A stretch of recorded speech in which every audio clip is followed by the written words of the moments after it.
This is the Soul-Filled Sisterhood podcast, and I'm your host, Nicole Burgess, a licensed marriage and family therapist and a soul-led leadership coach to women in midlife who are wanting more meaning in the second half. The information shared in this podcast is not a substitute, nor is it to convey professional, psychological, financial, or medical advice. If you could use such services, please seek them out from someone you trust. Episode 147.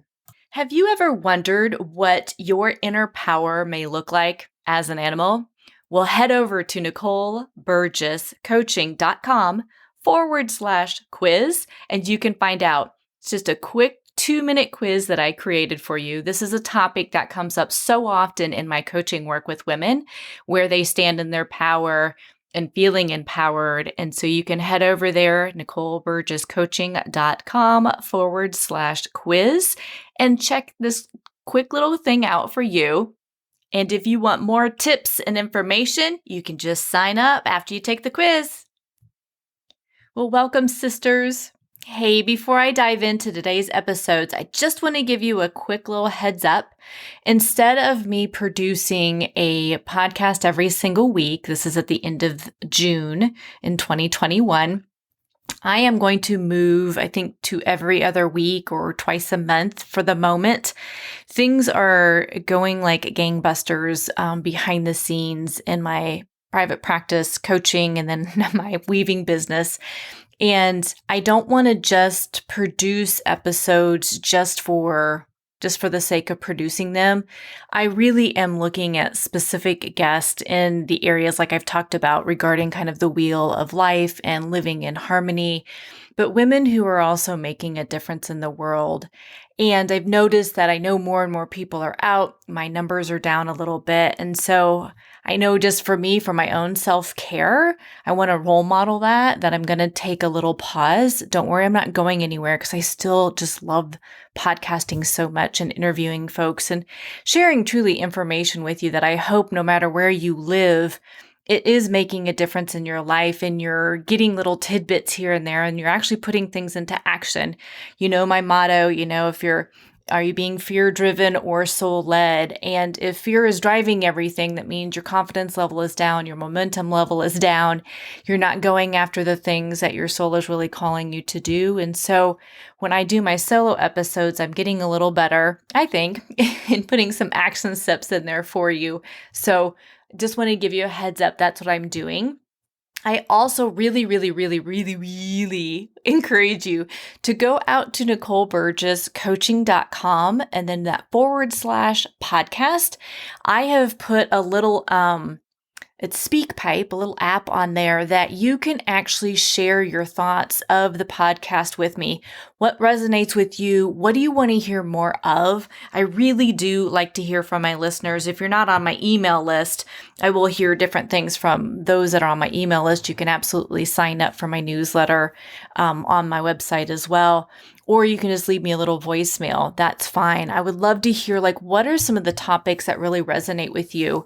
I think it was last month, goodness sakes, I'm losing track because I'm doing this so often.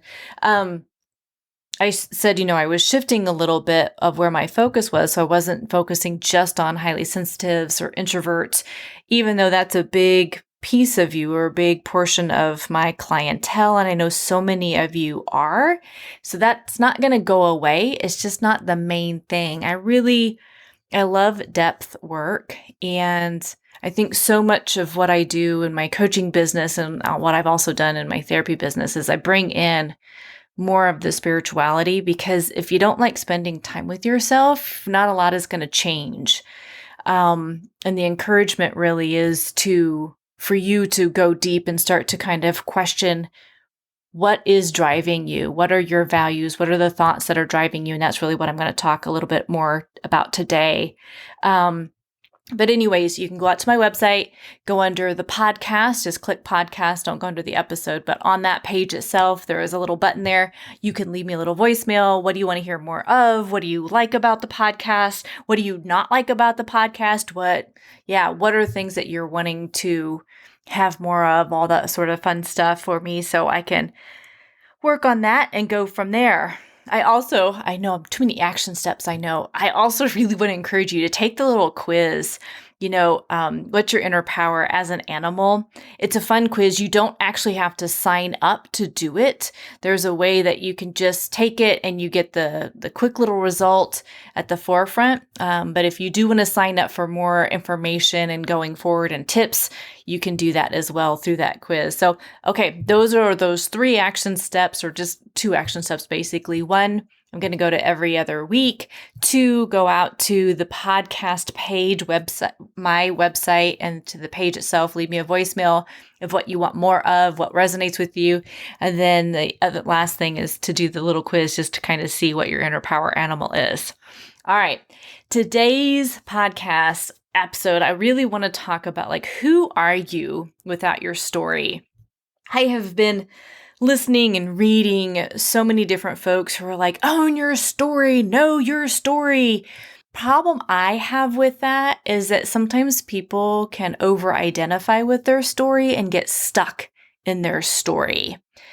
And so I can't remember which episode Tamara and I had done where we talked a little bit about Byron Katie's work, and I'll share those questions again today. But in the work that I do with women, there's mindset work and then there's soul work. And in my opinion, mindset work is kind of like layer number 1. That's where we go when we're looking at perfectionism. We're talking about where your imposter syndrome is and what's driving it. We're talking about your time management. We're talking about the fears that are kind of getting in your way of making the money that you want or saving the money that you want. That, to me, I call it like those are level 1 of doing work around those thoughts. The soul work, though, is really going deep within and saying, who am I? Who am I underneath all the constructs, all the old paradigms, all the things that I have been told, that I keep being told that I am or I am not? Who am I underneath all of that? And the big thing is, and I know I've talked with various guests when we've talked about meditation and mindfulness, it's more about observing your thoughts versus attaching to your thoughts. I know that's a very Buddhist way of conceptualizing things. But if you're not attached to all the thoughts like, oh, I've got to do this perfectly. Oh, I'm just an overthinker. Oh, I'm a highly sensitive person, so I can't do X, Y, Z. Remember, we all have traits. There's tools out there that help kind of identify you a little more of things like that. Those are your preferences, but you're so much more than all the constructs and all the things that you've been told that you are or are not. And when you really begin to practice observing your thoughts and just watching them literally kind of go on by in your mind and observing them, you no longer stay attached to those stories. Let me see if I can give you an example. This was something that I did. I think this was probably my late 20s, early 30s, when I was still working as a business analyst. I remember one time I was working with a colleague who was the same age as me and was really frustrated with how he was requesting things, doing things. And I wasn't sure how to actually say it because sometimes I can be really direct and some people can manage that. Some people can't. So I went to my supervisor at the time and I was saying, here's my struggle. How do I talk about this? How do I work through this? I was actually asking for help. And I'm not always great at doing that, but that was one time I totally did it and it was really good. And then I finally went and had this conversation with the lead that I was working with, the person who was leading the project. And they heard me, they reflected some things back, but I had a story about what they were doing and I was interpreting it one way and feeling like I wasn't being seen or boundaries were being crossed. And that was my perception of stuff, right? And so when I had this conversation with this person, they're like, wow, that's not at all what I was attempting to do or not what I meant. So we got things really cleared up and things were just fine. The problem was though, right? I could have stayed really stuck in that story of just how, again, I'm a woman and I'm being ignored, that I don't, I'm not being heard. I've felt that, for years and years of my life. And that wasn't true.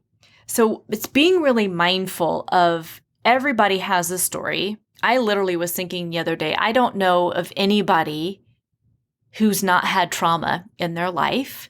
So everybody has things that have impacted them.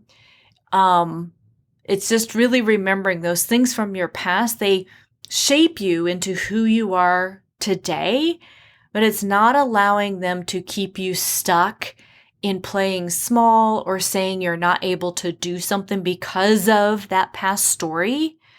It's being able to say, okay, that did happen to me, and here's what I'm doing. Here's how I've broken out of that cycle. Here's how I'm moving forward in that. And so much of it is you giving yourself space, either seek out a therapist, get some coaching, spending time by yourself. When I talk about doing that soul work, getting curious about what are my thoughts? What do I keep telling myself? This is what I'm saying. It's like, who are you without that story? So again, Byron Katie's question, she's got 4 of them.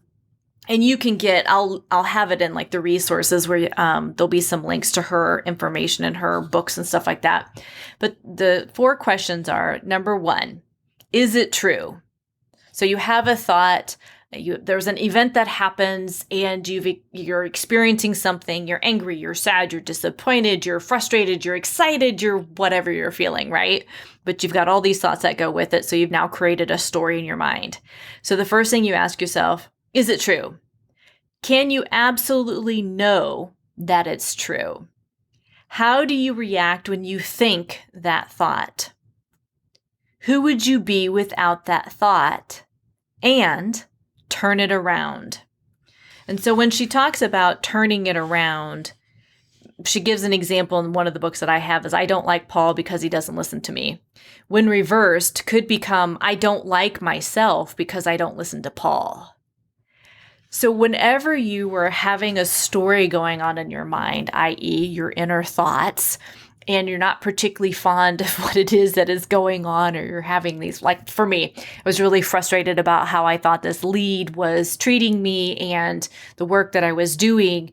It's like, wow, who am I without that thought?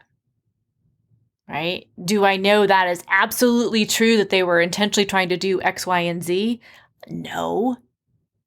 And when we start to challenge our thoughts and go deeper, there's often something that we've associated a couple things from the past, saying that it's true right now when it's actually not. And events in our life really do mirror, people in our lives, the events in our life mirror how we're doing on the inside. So when you're not attached to every single story you're telling yourself, you're not attached to every single thought that you're thinking, and you give others grace, you definitely give yourself grace and self-compassion, things begin to shift. They begin to change. So one of my invitations to you is, how would your life be different if you actually spent time with yourself and did some of your own inquiry? You did some of your own self-exploration. And if you're not too sure, like, well, I don't even know how to kind of do the inquiry, Nicole. If you remember back in episode 133, I talked with Catherine Poland-Orzek, and we talked about her 52 simple mindfulness practices from her book. And she has prompts that are in the book. Again, once a week, you can go in there and do some inquiry for that. That would be one place to get curious about.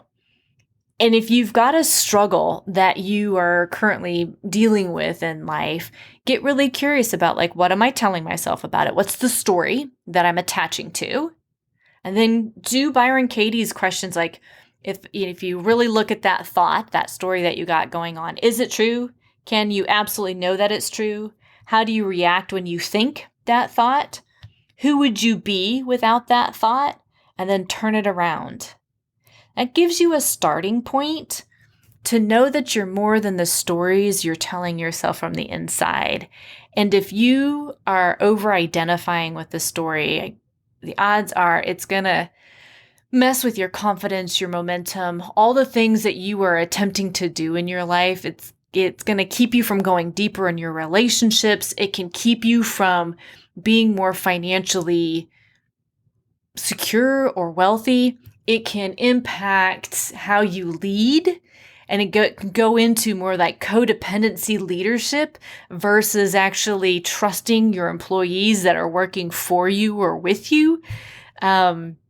There's so many layers that if we over-identify with certain stories that we're telling ourselves that literally are from the past, but we keep bringing them forward, they really do keep us stuck.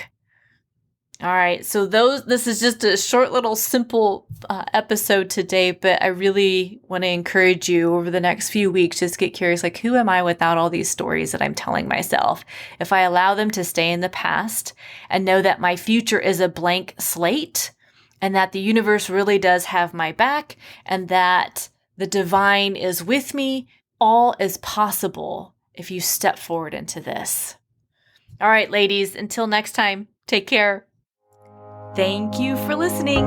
And if you're interested to find out what your inner power is as an animal, head over to NicoleBurgessCoaching.com/quiz. Till next time.